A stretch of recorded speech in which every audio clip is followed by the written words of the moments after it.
nome do Pai, do Filho e do Espírito Santo. Amém. Ave Maria, cheia de graça, o Senhor é convosco. Bendita sois vós entre as mulheres, e bendito o fruto do vosso ventre, Jesus.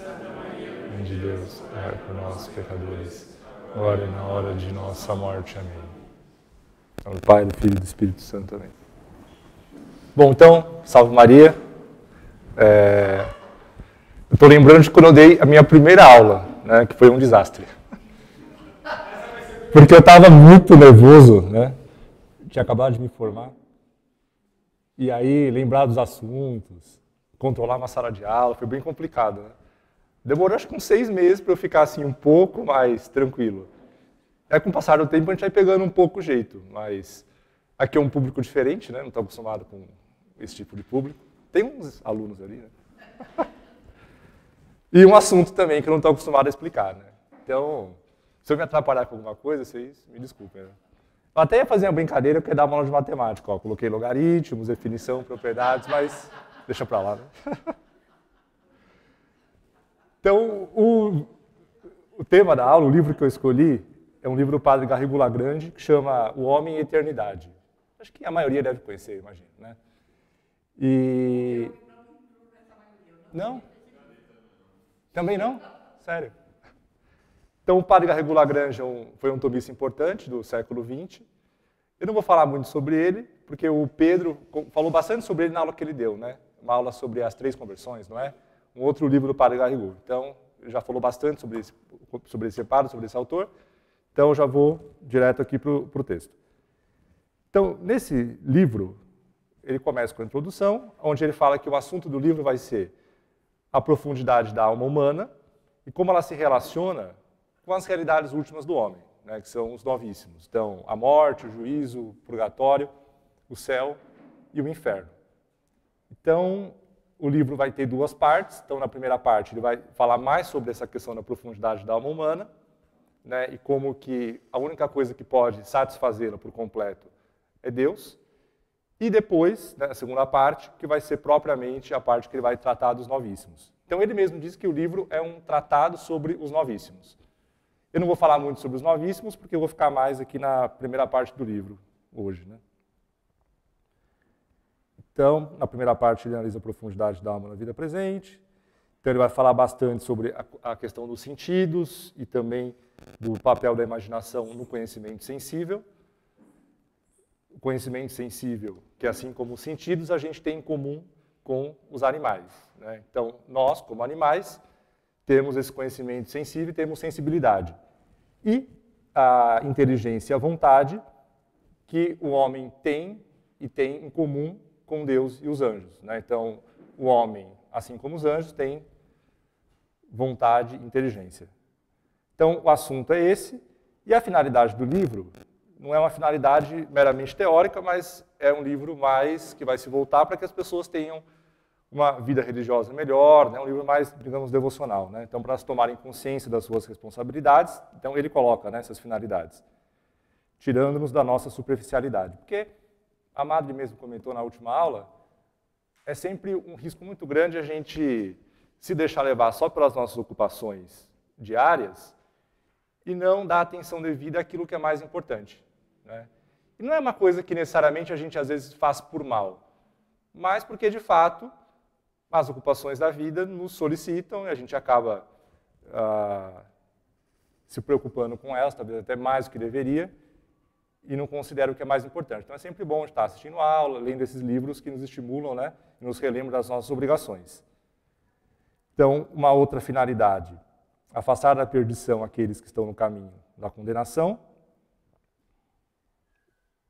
instruir pela doutrina do purgatório aos que cometem frequentemente o pecado venial deliberado e não pensam em expiar suas faltas mortais, já perdoadas pelo Tribunal da Penitência. Acho que o Vanini deu uma aula sobre esse capítulo, não deu? E era, acho que desse livro, né?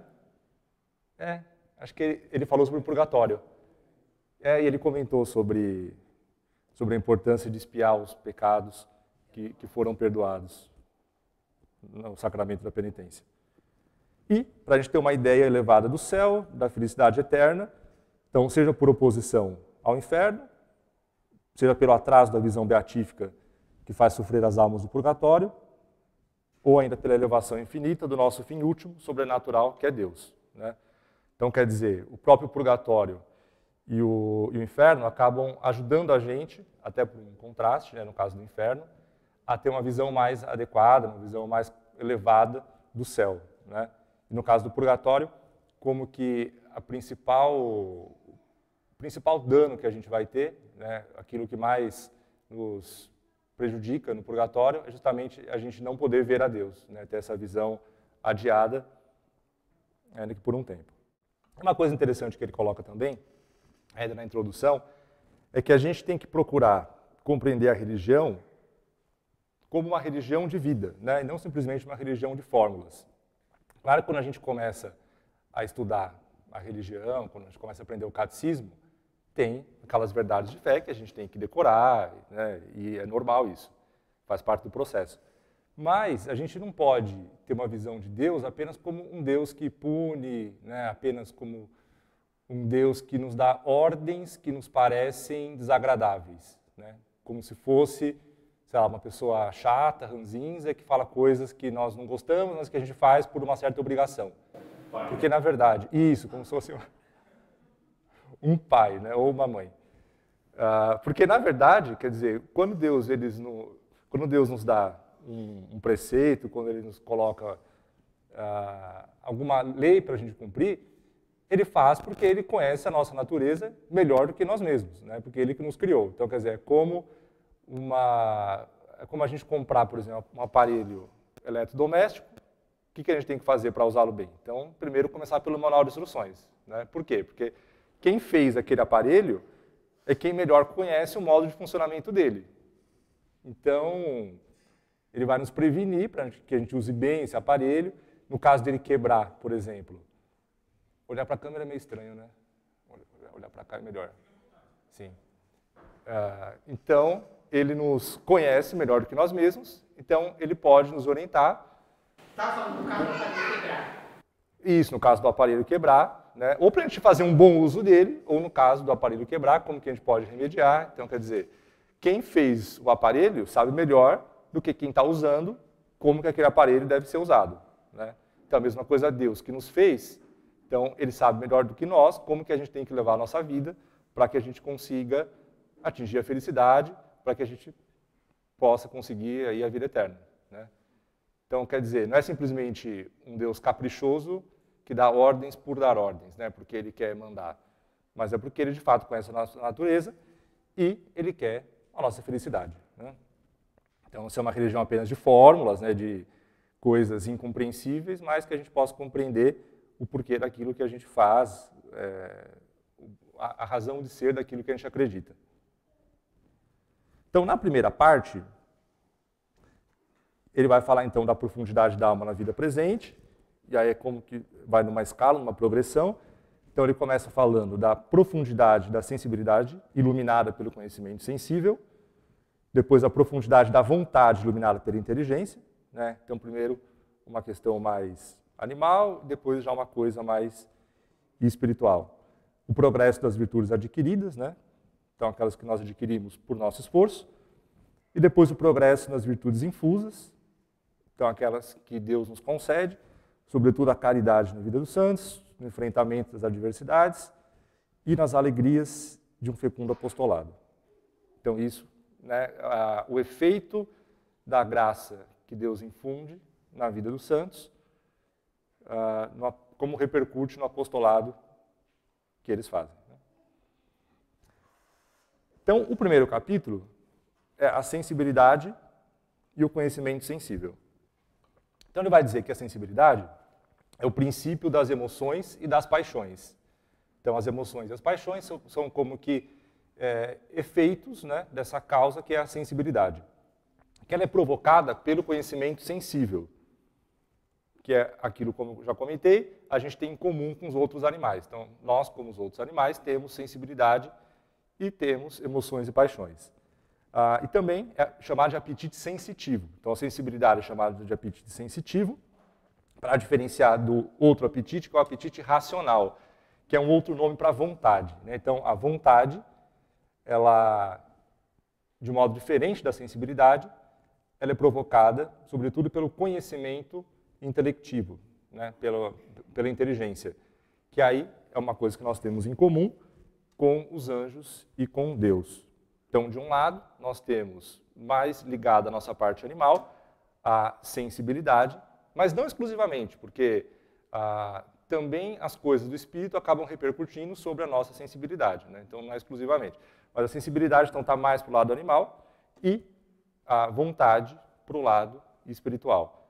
Então a sensibilidade provocada pelo conhecimento sensível e a vontade que é provocada, que é estimulada pela inteligência. Então agora eu vou falar um pouco sobre a questão do conhecimento, né? Então, o conhecimento humano, eu vou começar então pelo conhecimento sensível e depois já vou falar do conhecimento humano de modo geral, embora não fosse propriamente o tema desse capítulo, que fica mais na sensibilidade, mas acho que fica melhor assim para expor, né? Então, como que se dá o conhecimento humano? Ou o conhecimento, primeiro, no nível mais animal, né? Então, conhecimento sensível. Então, primeiro a gente tem um objeto diante de nós. Então, por exemplo, esse objeto, né? Que a gente sabe que é um mouse, mas, em princípio, a gente não sabe, né? Então, é um objeto. Então, esse objeto material, ele é captado por cada um dos nossos sentidos, então, sentidos externos, de acordo com esse sentido, né? Então, cada sentido vai aprender esse objeto material de acordo com o seu objeto formal, de acordo com um certo aspecto, sob um certo ângulo. Então, 5 sentidos, né? Alguns autores falam que pode ter mais sentidos, né? Mas basicamente são 5. Então, a visão, a audição, olfato, paladar e tato. Então, a nossa visão, ela apreende as cores. Então, eu olho para cá e vejo que tem uma cor preta, tem alguma coisa escrita de branco. Então, a minha visão capta as cores. A minha audição vai captar os sons, que nesse caso não tem muito o que captar, né? O mouse não emite nenhum som. Assim, talvez se eu mexer um pouco no botão, vai sair do slide. Não saiu. Vai ter algum som, mas uma coisa pouca, né? Então, pelo meu tato, eu consigo perceber aqui que é uma superfície lisa, no botão um pouco mais rugosa. Então, cada sentido vai perceber, vai captar um certo aspecto desse objeto material, né? E esse aspecto captado, a gente fala que é o objeto formal do sentido. Uma coisa importante é que cada sentido é muito especializado. Então, a visão, ela capta a cor, mas não capta o som, também não capta a textura, né, do objeto. E já a audição capta o som, mas não capta a cor. Então, cada sentido vai captar um aspecto único desse objeto. Um axioma simples para falar disso, tudo que é recebido, segundo o modo do receptor, é recebido. Isso. A gente recebe de acordo com o modo do nosso receptor. Isso. Então, tudo que é recebido ao modo, né, segundo o modo do receptor. Então, a nossa inteligência, ou melhor, a inteligência vem depois. A nossa visão, então, ela capta a cor e não capta os outros atributos. Mas a gente percebe esse objeto como uma coisa única, né? Então, a gente tem uma capacidade interna, isso os animais também têm, de reunir todos esses estímulos, todas essas características sensíveis desse objeto e atribuir essas características a esta coisa, né? E diferenciar, inclusive, do mousepad que está aqui embaixo.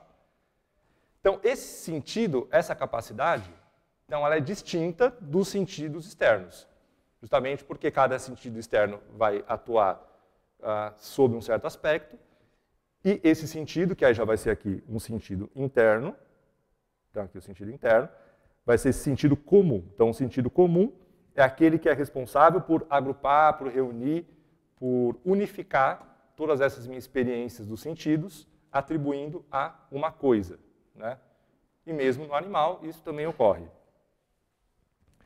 E depois, então, esse sentido interno, que é o sentido comum, então ele vai não criar, mas produzir, né, em nós, então, uma representação sensível, uma imagem desse objeto que vai ser colocada aqui na imaginação. É bom deixar bem claro que não é uma imagem só no sentido visual. Isso que eu ia falar. Então, quando a gente fala imagem, na verdade é uma representação sensível. Não é só a imagem no sentido visual, mas ela reúne, então, a cor, o som, a textura, né? O cheiro, se o mouse tivesse um cheiro, né? O paladar, se ele tivesse um gosto, enfim, se fosse uma coisa comestível, né? Então, o sentido interno, ele reúne isso e coloca na imaginação uma representação tão sensível, que a gente chama de imagem, ou poderia ser fantasma também, né? Os medievais chamavam de fantasma, mas ultimamente a gente chama de imagem. Mas não é imagem só no sentido visual, é imagem como uma representação sensível. Então ela é colocada na imaginação. Então a imaginação, ela reúne imagens, nossas representações sensíveis. E depois da imaginação... Só para que é algo que a gente tem uma representação sensível viva e junta um monte de coisas, é café. Você pensa no café preto que a sua mãe faz, pensa não. É uma coisa sensível, entendeu? Aí tem um gosto, tem um cheiro, tem uma cor, tem uma temperatura. É um exemplo melhor isso, é verdade. Atinge muitos sentidos. É que pensa um café extra forte. Não, melhor não. Bem torrado. Bem torrado. Não, mas é verdade, que aí a gente consegue produção, né? Porque tem uma coisa que você vê. O gosto, né? Dor, tem o paladar. Um cheiro, uma textura. Muita coisa, o café. E todo mundo tem sei lá, uma imagem de café. Sim. E aí depois acontece uma coisa interessante, que já entrando aqui na estimativa, né? Então, está nos sentidos internos. Então, sentido comum, que reúne as experiências, junta e guarda na imaginação, né? E uma coisa interessante que acontece, e não só no homem, mas nos animais também, porque a gente ainda está no nível do conhecimento sensível, é que mesmo um animal, ele consegue perceber um objeto como sendo uma coisa desejável ou nociva, né? Como algo que vai fazer bem ou que vai lhe fazer mal. Ele consegue fazer isso porque ele tem uma capacidade, né? Se ele consegue é porque ele tem essa capacidade, que é o que a gente chama então de estimativa. Então ele consegue, por uma espécie de um cálculo interno, que a gente modernamente, enfim, chamaria de instinto. Mas estimativa é uma palavra mais precisa, né? Porque o instinto ele dá a ideia de uma espécie de uma inclinação inata.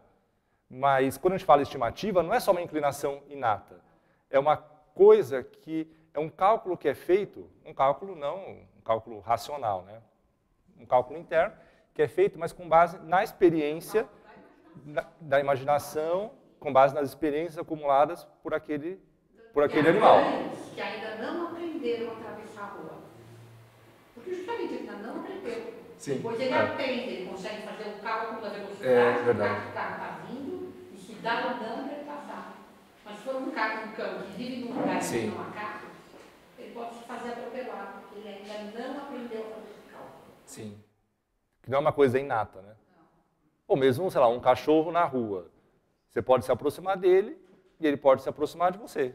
Ele pode, sei lá, pedir carinho, um alimento, alguma coisa assim. Está com fome, ele se aproxima de você querendo um alimento. Como ele pode latir, com medo, como ele pode fugir. Então, depende das experiências que aquele animal teve durante a sua vida, né? Então, é a estimativa que faz esse cálculo. Mas a estimativa não calcula só o que me prejudica e o que me ajuda lá. É capaz, por exemplo, os elefantes são capazes, quando cai um filhotinho no rio, eles conseguem fazer uma rampa no barranco do filhotinho conseguir subir. Interessante. Eles são capazes de fazer esse cálculo de como se faz uma rampinha. Claro, se você alguns elefantes que têm uma certa experiência da vida, né? Sim. Mas são capazes de fazer isso. E no homem, aí a gente chama de cogitativa, porque vai ter influência da inteligência, né? Então, quer dizer, a inteligência, ela acaba influenciando também a nossa sensibilidade. Então, vai ser cogitativa.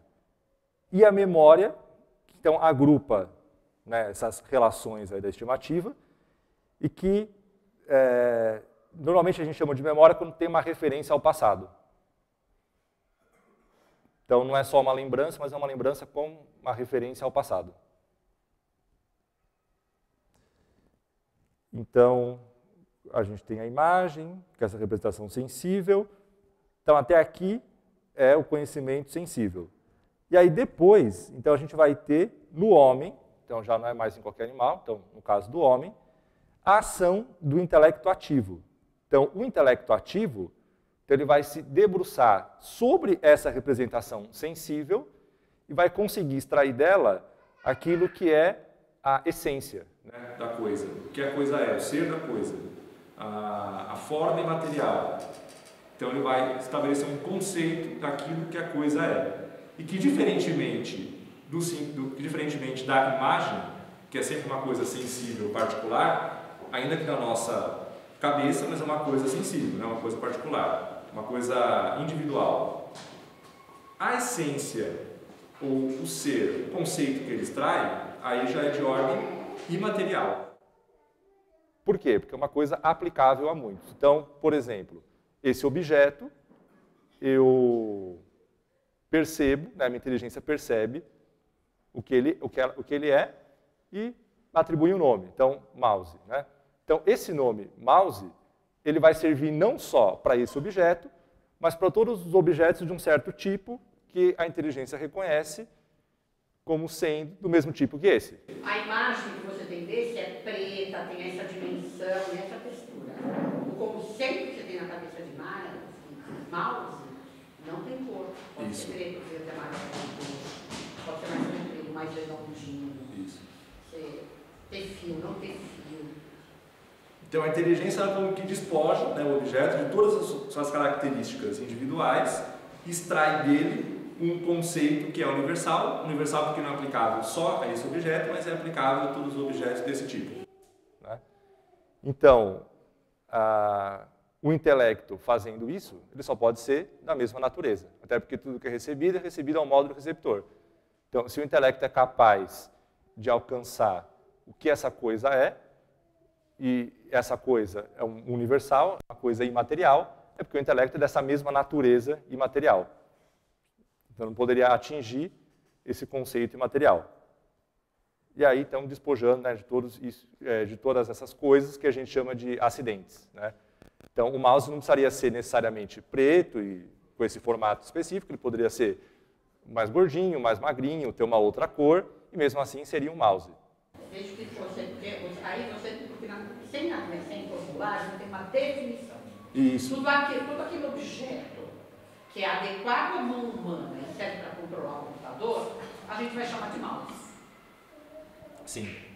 Porque é isso que é um mouse. Isso. E que mesmo que a gente não consiga definir o que é um mouse, ainda assim a gente tem a ideia de mouse.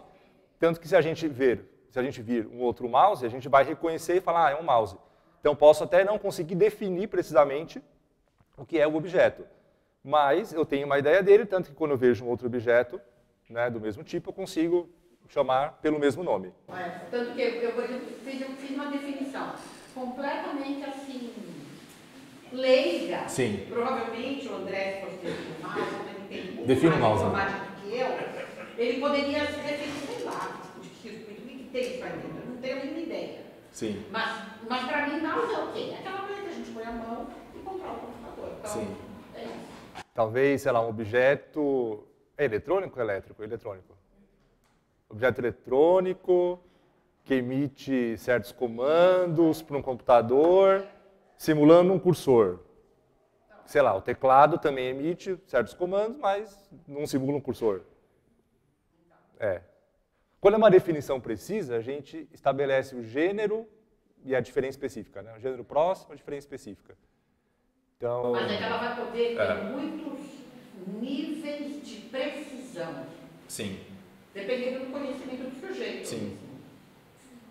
Mas ela vai ser sempre real. Sim. Porque sempre o conhecimento certo, ainda que a gente não consiga. Certo, ainda que falta.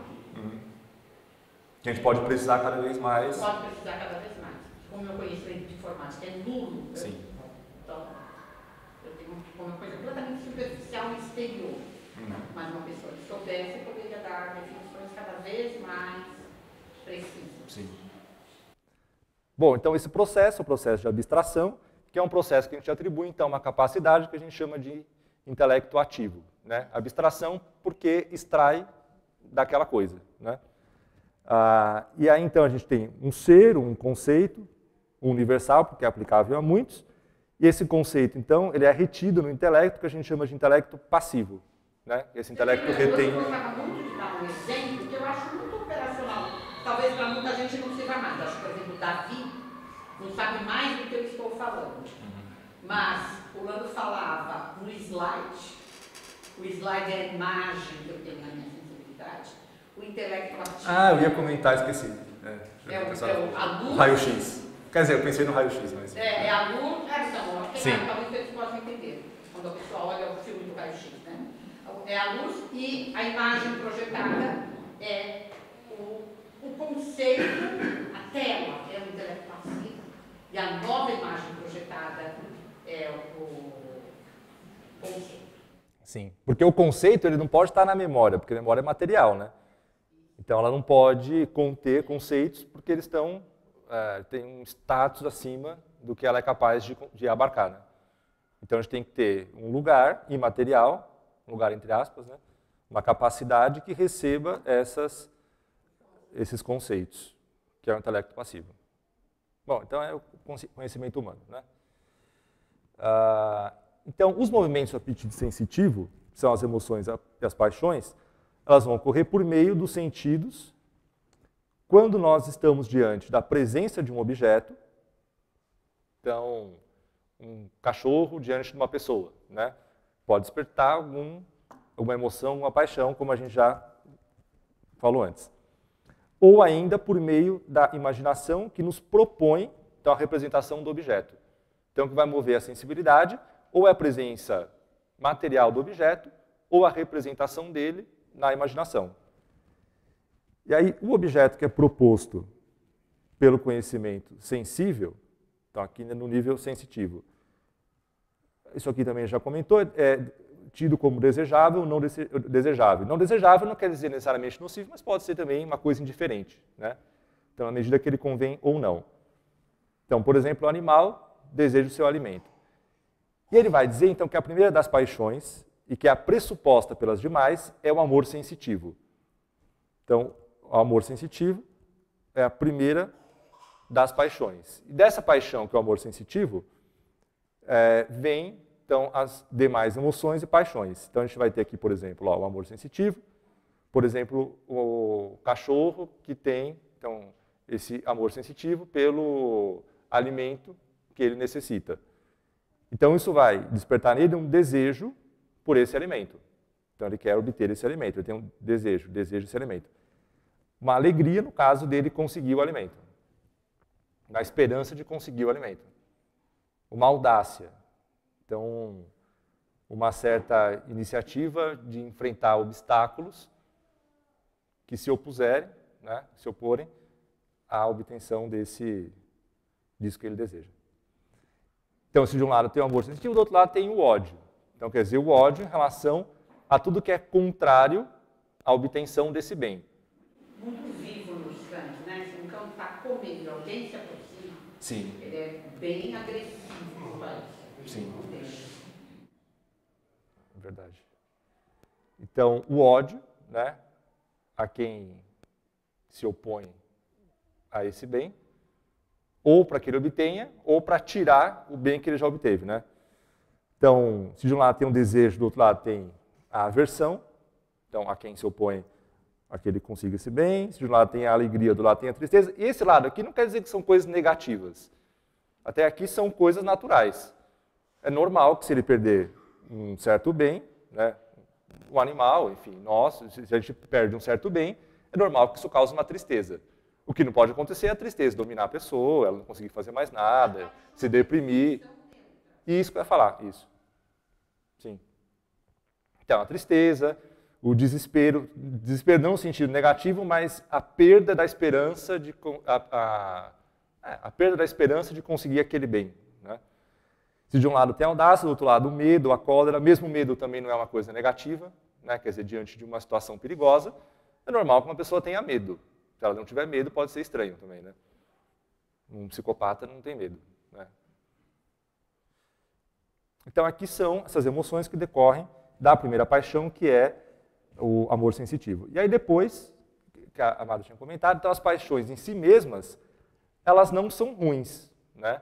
Pelo contrário, elas podem até nos ajudar, e o bom é isso, o desejável é isso, que elas nos impulsione a realizar coisas boas, né? Defender grandes causas.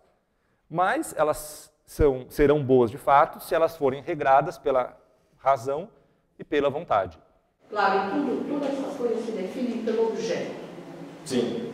Quando o objeto que eu desejo é bom, então nos tratados da antropologia, você costuma dizer, eu acho que isso eu nunca vi em São Tomás, mas nos tratados você costuma dizer que as paixões são um grande gatilho.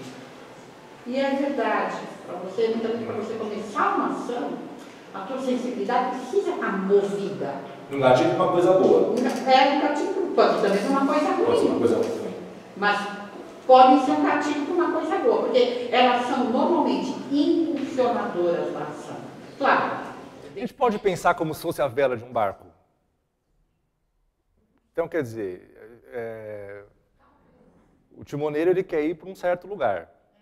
Se o vento é favorável, então, se as paixões levam ele para aquele lugar, nesse sentido elas impulsionam e ele consegue.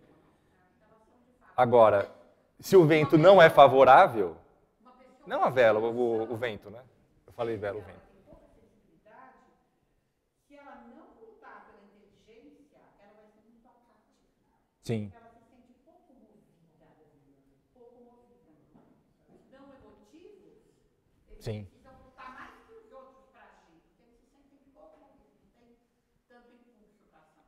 Sim. Então, as paixões não são ruins em si mesmas, então elas podem ser boas ou más, à medida que elas são ou não regradas pela inteligência. Quer dizer, a inteligência que concebe, né, como a gente comentou, verdades universais, essas causas mais elevadas das coisas, que em última instância vai desejar um bem que é um bem infinito, mas isso a gente vai comentar mais para frente. Então, a inteligência, justamente como ela é mais elevada, ela é que deve guiar as paixões e não deixar as paixões por si mesmas, né? E quando essa reta razão, quando a inteligência ela não regra as paixões, então as paixões acabam se transformando, se degenerando em vícios, né? Então, quer dizer, o amor sensitivo ele vai se tornar gula, luxúria, a aversão se torna ciúme, inveja, a audácia se torna temeridade.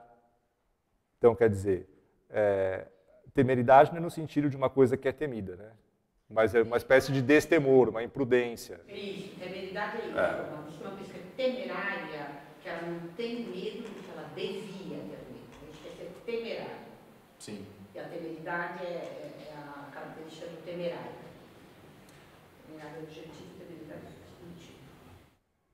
E o medo acaba se transformando em covardia, em pusilanimidade. Juízos temerários. Sim. A pessoa não tem juízo, não tem medo do juízo que ela faz, porque ela deveria ter medo. Sim. Porque pode ser um juízo falso. Juízo temerário. Tecnicamente fala sempre isso, juízo temerário. Mas uma pessoa, sei lá, que dirige a 160 na via Anchieta. Ela é temerária, tem medo de uma coisa que ela devia ter medo. Está arriscando a vida dela muito sem necessidade. E o medo, né, pode se tornar, então, covardia e pusilanimidade. Então, como a gente acabou de falar, o medo em si mesmo não é ruim, né? Mas quando o medo paralisa a pessoa, ou quando é um medo que não é bem calculado, infundado, aí ele é ruim, né? Porque o medo pode ser, por exemplo, um lobo, sei lá, diante de um leão. Então, ele vai querer fugir, porque ele sente medo, e ele faz bem em fugir. Aí não é uma questão de covardia, né? Ele está fazendo um cálculo correto. Aqui tem a covardia quando a pessoa é levada por um medo infundado, né? Quer dizer, ela projeta uma certa situação, exagerando e julgando por isso que ela não deve enfrentar. Então, quando a inteligência não regra e disciplina as paixões, sendo assim, ela acaba... isso aqui é uma coisa importante.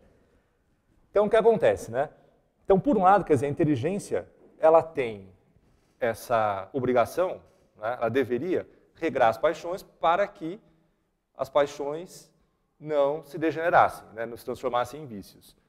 Mas mesmo quando a inteligência não exerce esse papel, ela acaba fazendo com que a pessoa ela desça a um nível que é pior ainda do que dos animais. Eu até queria ler aqui como que São Tomás coloca, e depois eu comento, que é bem interessante o jeito que ele escreve. Aliás, sempre é, né? Mas esse daqui eu acho que vale a pena. Então, ele comentando sobre a concupiscência natural, né? Deixa eu achar aqui. Então, São Tomás fala o seguinte: a concupiscência natural, o verdadeiramente fundada sobre a nossa natureza, não pode ser infinita, porque ela lida com o que exige a nossa natureza. E ela não exige, senão, um bem sensível e limitado. Então, quer dizer, ele vai dar, acho que esse exemplo aqui. Se a gente pegar, por exemplo, um animal. Então, um animal ele deseja uma comida porque ele está com fome. Quando ele obtém aquele alimento, ele come, muitas vezes come até o suficiente, nem come tudo, se for muita coisa, e acabou. Então, ele não vai ficar procurando um novo alimento em seguida, né? Então, ele come o suficiente e está satisfeito. Então, a concupiscência finita, a concupiscência natural, então ela não pode ser infinita. Então, assim que ela atinge o seu bem, ela se satisfaz. Assim, o homem nunca deseja uma comida infinita, nem uma bebida infinita. Ao contrário, a concupiscência, que não é natural ou fundada em nossa natureza, pode ser infinita. Ela procede com efeito de uma razão desviada, que concebe o universal sem limites. Assim, aquele que deseja as riquezas pode desejá-las infinitamente. Pode desejar tornar-se sempre mais rico. Isto é o que acontece com aquele que coloca o seu fim último nas riquezas. Então, quer dizer, a inteligência ela acaba deturpando o próprio apetite sensível, a própria concupiscência natural. Porque o nosso corpo nem é capaz de conceber o infinito. Sim. Mas a nossa inteligência é. Sim. Então, quer dizer, no caso do animal, ele se contenta com aquilo que ele obteve, está satisfeito, né? No caso do homem, como ele sempre pode conceber algum outro bem, alguma outra forma, mais riqueza, mais prazer, então ele acaba, pela inteligência, buscando, como a inteligência não regra, então essa inteligência acaba influenciando mal as paixões, ele acaba... Isso, ele vai buscar nelas uma coisa que elas não podem dar. Porque elas são limitadas e ele quer uma coisa infinita e limitada em coisas que são limitadas. Então ele acaba descendo num nível que é ainda mais baixo do que o nível dos animais, né? E talvez daí também uma certa admiração que as pessoas têm hoje em dia pelos animais, né? Excessiva. Porque de alguma forma, o animal, ele age de acordo com a sua natureza e de um modo regrado, né? Mas não se comporta, né? Você vê em relação a isso, animal e alimento, você tem normalmente na natureza animais obesos. Sim. Porque eles comem o suficiente. E os únicos que ficam obesos são os que estão perto do homem. O cachorro e o gato. É verdade. Porque E as pessoas super admiram. Porque ele adquire o vício dos donos. Eles ficam puxando lá de comida e eles são esses ovos selvagens. Alguns ficam por um determinado tempo, mas simplesmente por preparação para os que hibernam, por exemplo. Sim. Faz parte do ciclo da vida dele. Sim. Mas aí ele tem um motivo, né, pelo qual ele come mais, porque depois ele vai hibernar e vai ficar um bom tempo sem comer. Bom, então o homem, pela sua inteligência, pode sempre conceber novos bens sensíveis a serem obtidos e buscá-los ilimitadamente. Então, quer dizer, colocando a sua felicidade em coisas que não podem dar, né? Exige das coisas aquilo que elas não podem fornecer. Bom, então até aqui seria o capítulo 1, né? Aí depois vai começar o capítulo 2, que na verdade a gente acabou já falando bastante coisa, porque é a vontade iluminada pela inteligência. Mas a gente acabou também comentando a inteligência, ele próprio faz essa divisão, mas ele também, de alguma forma, falou sobre a vontade e a inteligência no primeiro capítulo. Então, a vontade iluminada pela inteligência, sua amplitude ilimitada, então o processo de intelecção e a compreensão do sumo bem. E aqui ele fala uma coisa bem interessante para Garrigou Lagrange. Ele começa assim, o capítulo 2. Pouco se tem refletido sobre a superioridade da inteligência sobre a imaginação, e da ideia sobre a imagem que a acompanha. É muito interessante isso, né? Mas talvez isso tenha uma razão histórica. Já no tempo dele. Já no tempo dele. Porque com o romantismo, para os românticos, sim. para Guimarães, Sim. não é, a inteligência é serva do Deus humano. Sim. Quem te dá acesso ao conhecimento gnóstico é a imaginação. Então, por isso, sei lá, toda essa gente, contos de fada, tem que formar a imaginação das crianças, hoje tem toda uma história de formar o imaginário, porque a imaginação que dá acesso a esse conhecimento não racional e intuitivo. E talvez só por isso se valorize tanto a imaginação. Sim. E muito menos a inteligência. Talvez ele não tenha entrado nesses assuntos porque não era tanto o escopo do livro, né? Não era o campo dele. Se reflete um pouco sobre isso, mas eu acho que talvez Para ele colocar dessa forma. haja essa razão histórica. Por que se reflete um pouco? Por que a inteligência é? Sim. Por que a imaginação é tão valorizada? Sim. Porque aqui, então, a gente volta nessa relação da imagem com a inteligência, né? Porque, quer dizer, de certa forma, a gente não se livra das imagens, mesmo depois que a gente concebeu o conceito, né? Então, por exemplo, se eu falar assim, pensem num quadrado, vocês vão visualizar um quadrado. Mas isso não é um pensar o quadrado, é visualizar, né? É ter na cabeça a imagem do quadrado, que não é a mesma coisa que pensar o que é um quadrado, né? Sei lá, um polígono de 4 lados. 4 lados e 4 ângulos retos, né? Então, Sim. se eu pensar isso, eu posso ter essa definição na minha cabeça, mas imediatamente se você falar quadrado, eu vou ver o quadrado, vou olhar para a imagem. Sim. Que é uma coisa natural, né? Quer dizer, é natural que quando a gente, principalmente certos conceitos, outros não dá para fazer isso, né? Mas quando a gente fala um conceito, então, sei lá, quadrado, então a gente pensa no quadrado. Mas se eu falar, por exemplo, miriágono, que é um polígono de 10 mil lados. Não. Logaritmo também não. Talvez pense num log, né? Coloque o número do lado. Pensando, Quando a gente fala logaritmo, a gente não vai pensar em nada, mas se eu falo quadrado, aí mesmo que não pensou em nada. Não vem nem imagem, nem o conceito, nada. Sim. Então, quando a gente fala, por exemplo, em quadrado, aí sim, aí vem a imagem de quadrado, mesmo que não seja a ideia de quadrado. Porque é natural que a ideia seja acompanhada da imagem, né? Porque nós somos seres materiais. Tem filosofia. Sim. Que a gente forma um conceito a partir de imagens e que, normalmente, para pensar, a gente tem recurso para a imagem. Mas por isso que eu estou te perguntando sobre o logaritmo. Porque eu não sei pensar nada matematicamente. Sim. Então, quando a gente pensa matematicamente, a gente tem recurso para imagens também, né? Parece que tem. A filosofia define assim. Mas eu não sei que tipo de imagem. Não, para logaritmo, não. O que você pode pensar, por exemplo, uma função logarítmica. Você vai imaginar o gráfico da função. Mas aí uma função logarítmica, não é um logaritmo, né? Mas pode pensar no gráfico de uma função logarítmica. Então você vai pensar na curva. Você vai fazer a operação, a gente pensa, passa para cá, sobe, desce, tem alguma coisa... Tem alguma coisa de material. Assim. Então, acho que sim também. Pode pensar. Mas não é tão automático quanto o quadrado, né? O quadrado, acho que não tem como não pensar em algum exemplo de quadrado quando a gente pensa, um círculo, né? No caso do logaritmo, a gente pode não pensar, enfim. Mas tem alguma coisa visual também, né? Ou visual ou imagem de algum tipo. Pelo menos ajuda a estudar isso. Não, isso que eu ia falar agora. Quando a gente pode fazer recurso de uma representação visual, é muito mais fácil, até para que o aluno aprenda, do que sem isso, né? Porque tem uma geometria que é geometria analítica.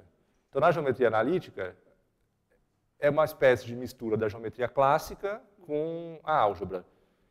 Então, tem um dos problemas que a gente pode resolver só com fórmulas, sem fazer nenhum desenho. Mas sempre que dá para fazer um desenho, é melhor.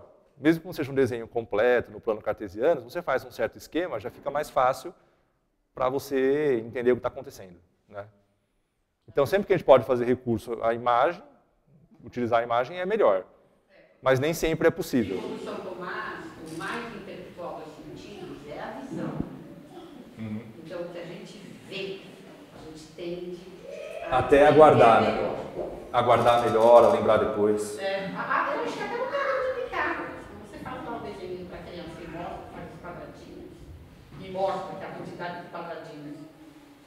Sim. dos catetos é igual à quantidade de quadrados que dá na hipotenusa, em geral, assim, é uma revelação. A criança ela fica feliz de ver, nossa, é verdade, olha. Sim. Para a criança principalmente, mas não só. É igual ao quadrado da hipotenusa mesmo.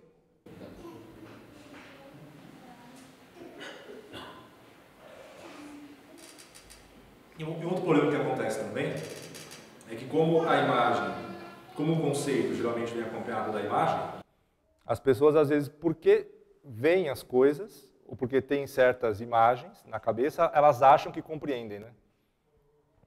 Então, por exemplo, agora tem, sei lá, a guerra na Ucrânia. Então, como as pessoas veem imagens da guerra e acompanham um evento ou outro que está acontecendo, elas acham que por isso elas compreendem o que é a guerra. Quer dizer, a compreensão, de alguma forma, ela vem também das imagens, mas não é a mesma coisa. Então, muito facilmente as pessoas tomam a imagem como sendo a ideia, como sendo a compreensão. E aí, uma outra coisa que eu ia comentar, que a senhora já comentou, né? Da imaginação colocada acima da inteligência, que muitas vezes a direita faz isso, né?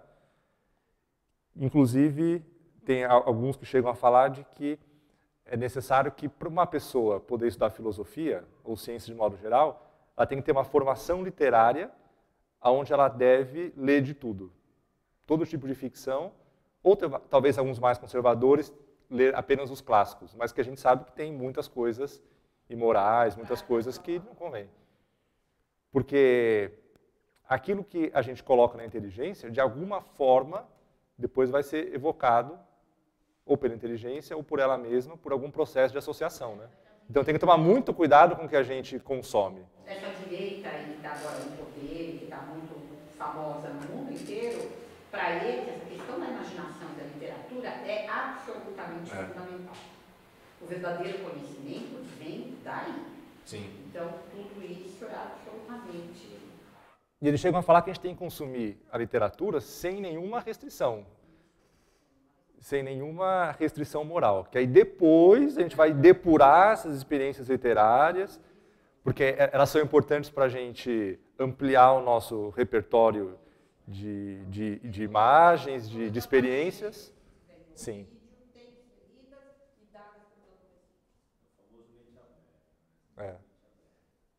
E aí depois, mais para frente, você vai fazer um juízo para ver o que serve, o que não serve, mas aí a imaginação já foi poluída, né?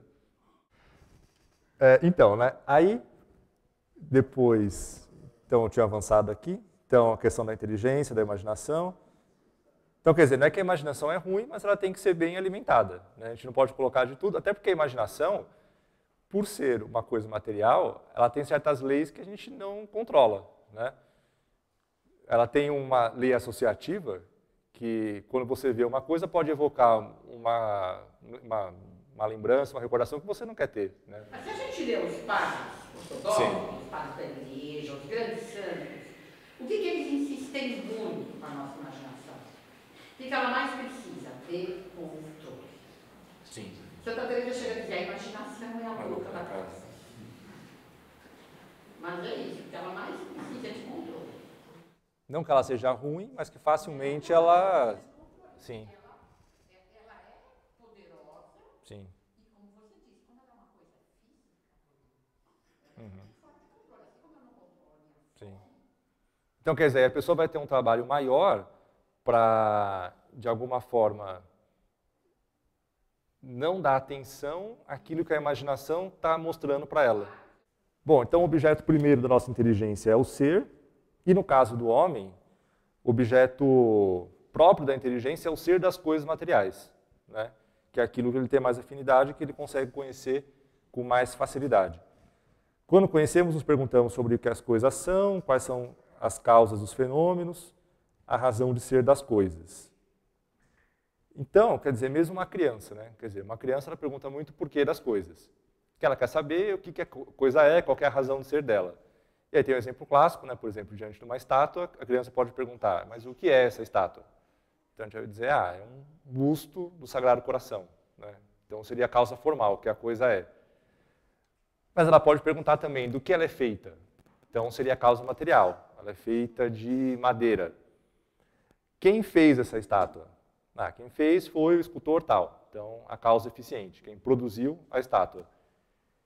E para que ela serve? Né? Qual é a finalidade? Então, pode ser decorar o ambiente, pode ser para estimular a devoção. Então, as 4 causas também são modos de a gente conhecer o que são as coisas. Né? Aquilo que trouxe a coisa à existência, aquilo que de alguma forma contribuiu para que ela existisse, para que ela fosse. Né? Bom, e aí a noção de ser. Então, essa noção de ser ela vai estar presente em todo o nosso processo intelectual. Então, desde essa simples apreensão, que é o que a gente falou mais, né? Então, a inteligência, se debruçando sobre a representação do objeto, aprendendo o que o objeto é. Então, essa é a simples apreensão. Então, esse objeto é um mouse. Né? Então, a noção de ser está presente. No juízo, então, quando a gente afirma uma coisa de outra coisa, então, o homem é racional. Então, aqui é um juízo, está presente a noção de ser. E também no raciocínio. E uma coisa interessante que ele coloca é que você tem 2 tipos de raciocínio. Né? Então, você tem um raciocínio a priori e um raciocínio a posteriori. Então, por exemplo, a posteriori, a gente parte dos efeitos e vai avançando até chegar na causa, ou retrocedendo, né? Até a causa. Que é, por exemplo, quando a gente prova a existência de Deus. Então, a gente parte dos efeitos. Então, a gente parte, por exemplo, do movimento no mundo, que há movimento, e a gente vai se elevando até a compreensão de que, então, tem que ter um motor imóvel. E que esse raciocínio, então, a posteriori, ele é um raciocínio que não dá a razão de ser da coisa, mas a razão de ser da afirmação da existência dessa coisa. Então, a gente, quando prova que Deus existe, a gente não tem um conhecimento da natureza divina, mas a gente compreende que ele existe, né? Que é necessário que ele exista, porque existe movimento. E o outro raciocínio, que aí é o raciocínio a posteriori, a priori, né? Que a gente parte da natureza da coisa e aí deduz alguma coisa, que aí seria mais talvez o raciocínio silogístico puro. Né? Então a gente parte de uma coisa mais universal, da causa, e vai para os efeitos. Que nem quando a gente vai demonstrar, por exemplo, que a soma dos ângulos internos de um triângulo é 180 graus. Então a gente parte da definição de triângulo, de paralelismo, e daí a gente avança. Né? Então a gente vai para o efeito, que se o triângulo é o que ele é, então a soma dos seus ângulos internos deve dar 180 graus. Aí a gente tem a razão de ser da coisa, né? O porquê daquela soma ser 180 graus. E a noção de ser então, está presente tanto num caso quanto no outro também. Então, uma vez que a inteligência tem como objeto o ser, ela busca a razão, ela busca o ser e as razões de ser nos fatos e nas coisas. Então, o que a coisa é, né? As causas que fundamentam essa coisa.